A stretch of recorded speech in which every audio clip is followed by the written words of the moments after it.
Halo, selamat siang Bapak Ibu yang terkasih di dalam Tuhan Yesus. Kita akan kembali beri waktu untuk Tuhan mendengarkan firman Tuhan pada kesempatan yang indah ini.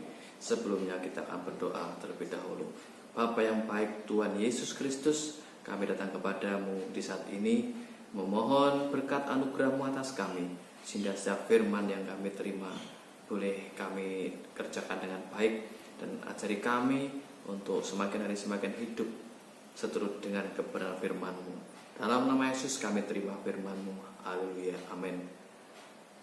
Oke, selamat kembali berjumpa dengan saya, Pendeta Ishak, dalam renungan singkat pada kesempatan yang indah ini.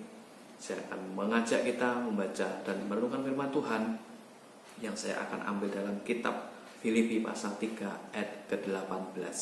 Di sana ada tertulis, karena seperti yang telah kerap kali kukatakan kepadamu dan kunyatakan pula sekarang sambil menangis, banyak orang yang hidup sebagai seteru salib. Saudaraku yang terkasih dalam Tuhan, renungan saya kasih judul menjadi seteru salib. Apakah seteru itu? Seteru adalah musuh. Pengertian lain, musuh pribadi. Digambarkan bahwa seteru itu bisa muncul di dalam diri seseorang yang telah mengadakan pertemanan, kemudian ada satu hal yang membuat ada ketidakcocokan, dan ketidakcocokan ini yang akhirnya menimbulkan permusuhan atau perseteruan itu. Jadi ketika bicara tentang perseteruan itu adalah ada dua pihak yang berselisih paham, yang saling tidak atau yang tidak menyepakati apa kesepakatan di dalam sebuah jalinan pertemanan itu. Itu yang namanya seteru. Dan kemudian arti yang berikut tentang salib. Kalau salib kita tahu ini adalah simbol kekristenan. Seringkali dipakai sebagai perhiasan atau kita pasang di dinding atau dimanapun yang namanya salib itu.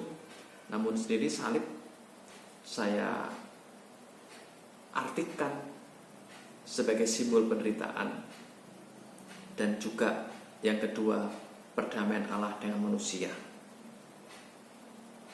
Berbicara tentang salib tidak lepas dari namanya penderitaan. Maka suatu ketika Tuhan mengatakan, jika seorang tidak mau memikul salib dan mengikut aku, ia tidak layak bagiku. Berbicara tentang penderitaan, inilah yang memang harus dialami, inilah yang harus dipanggul, selalu ada, dipanggul, ditanggung oleh setiap pengikut Kristus. Dan kemudian ketika berbicara tentang salib sebagai simbol perdamaian antara Allah dengan manusia, di sana lewat salib maka kita yang harusnya mati binasa oleh dosa, maka diperdamaikan kembali dengan Allah melalui kematiannya di kayu salib. Saudara yang terkasih dalam Tuhan, seteru bisa apa arti kata lain adalah musuh. Yang kedua, salib berbicara tentang penderitaan atau perdamaian dengan Allah. Maka ketika Rasul Paulus menyampaikan di dalam kitab Filipi pasal 3 ayat 18, Rasul Paulus menyampaikan kepada jemaat di Filipi, ada satu hal yang membuat Rasul Paulus sedih, bahkan sampai menangis. Kenapa? Karena didapati ada banyak orang yang menjadi seteru salib, yang harusnya menyadari bahwa kehidupannya itu sudah diperdamaikan dengan Allah lewat kematian Yesus di kayu salib, dan harusnya hari demi hari itu memikul salib, mengikuti setiap apa yang Tuhan perintahkan walaupun kadang berat. Tapi banyak orang yang tidak mau itu, justru memusuhi, justru menjadi seterunya salib, menjadi seterunya Tuhan. Ini satu hal yang aneh tapi nyata. yang harusnya mensyukuri bahwa aku telah ditebus, aku sudah diperdamaikan, dengan menjaga hidupnya selalu hidup di jalan Tuhan. Tapi ternyata tidak seperti itu. Justru memuji Tuhan, menganggap tidak penting, menganggap tidak tidak zamannya lagi hidup, mengalami suatu kesukaran, penderitaan dengan berbagai tanggung jawab yang Tuhan perintahkan. Ini yang dialami oleh banyak orang dan yang menjadi satu hal yang membuat sampai Rasul Paulus menangis. Kalau sampai Rasul Paulus menangis, berarti itu adalah suatu hal yang sangat-sangat membuat Rasul Paulus sedih. Ini disampaikan kepada jemaat di Filipi. Bagaimana toh perilaku seteru salib? Di dalam ayat yang ke-19, kalau kita mau baca bersama-sama, di sana dikatakan kesudahan orang yang menjadi seteru salib adalah kebinasaan. Tuhan mereka ialah perut mereka. Kemuliaan mereka ialah aib mereka. Pikiran mereka semata-mata tertuju kepada perkara duniawi. Poin-poin ini yang Rasul Paulus simpulkan orang-orang yang dalam tanda kutip menjadi seteru salib. Tidak orientasinya kepada Tuhan, orientasinya bukan kepada firman, tetapi kepada apa yang namanya kebutuhan perut. Bukan kepada perkara-perkara rohani, tetapi kepada perkara jasmani.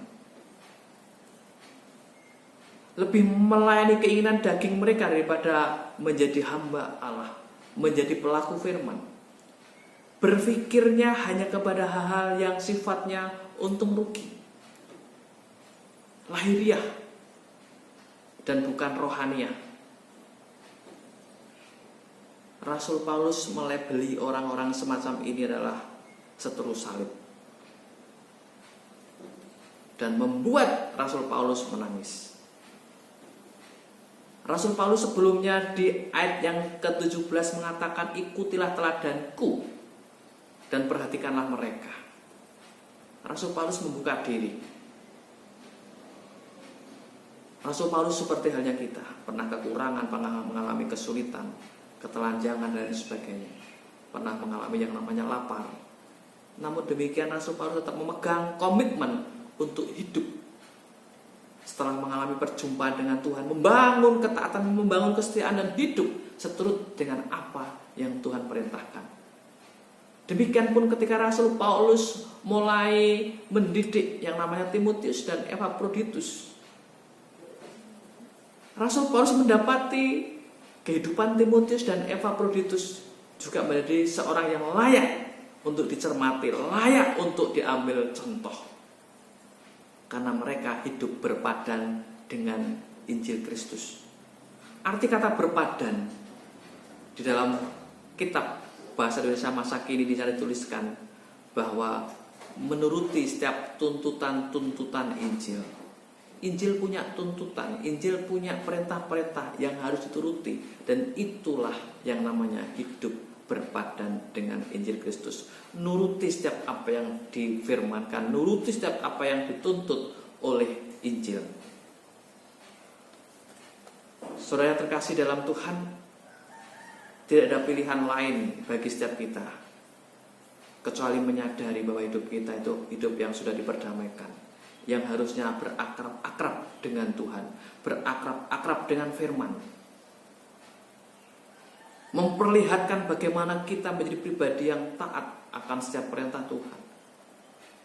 Bukan kebalikannya, justru menjadi musuhnya firman. Bukan kebalikannya, kita mengesampingkan, menyepelekan firman, supaya kita bukan menjadi bagian yang dilabeli seteru salib oleh Rasul Paulus. Ikuti apa yang Injil sampaikan, ikuti apa yang firman Allah perintahkan, dan jangan menuruti keinginan daging kita, orientasi kita kepada hal-hal yang rohani. dan jangan kepada hal-hal yang jasmani lahiriah. Sudah cukupkan saat ini saatnya untuk kita berkonsentrasi kepada hal-hal yang rohani. Kita adalah orang-orang yang harus bersyukur sudah diperdamaikan dengan Tuhan, sudah ditebus, sudah dibayar lunas oleh Tuhan. Jangan justru kita malah memusuhi orang yang sudah membayarkan lunas hutang kita. Jangan kita memusuhi Allah yang sudah menebus setiap dosa-dosa kita. Kita akan selalu ikuti apa yang Tuhan perintahkan melalui kebenaran firman Tuhan.